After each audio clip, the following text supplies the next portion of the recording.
Item 4 is a quick hitter.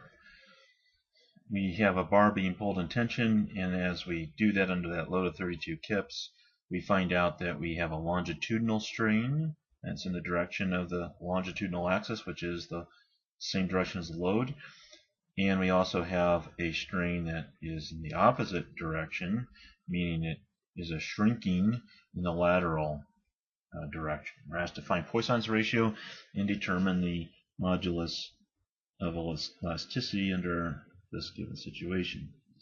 Right, so Poisson's ratio is just, of course, the ratio of the lateral to the longitudinal strains, because most materials, when you pull on them in one direction, they will shorten the other.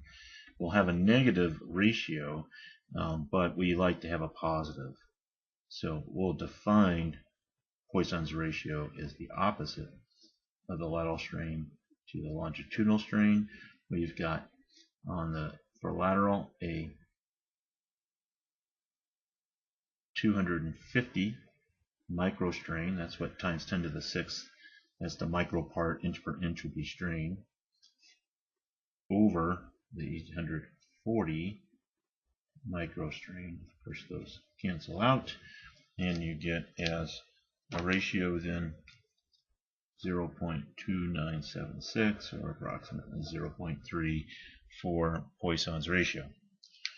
For the elastic modulus, we got to think about what the relationship is here between all these things. We're given absolutely no information that allows us to figure out whether or not there's any permanent deformation. So we have to just simply assume that we had elastic behavior entirely. If we don't, well, then there's not a thing we can do in this problem at all, right? And that means we know here, if it is elastic behavior, Hooke's law tells us that sigma equals E epsilon. So therefore, we can estimate what our Young's modulus is by taking the stress and divided by the associated strain. This is all longitudinal, so we need the normal stress, and that means that we've got our axial force over a cross-sectional area. And then we'll also divide by the strain.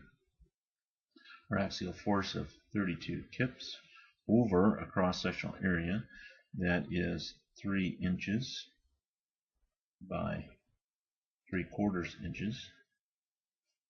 And then again, our strain of 840 times 10 to the -6 inch per inch.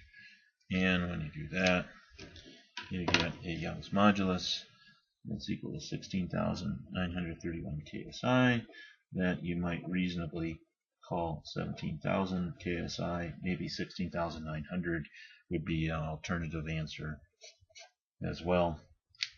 Of course, there's change in there that goes on,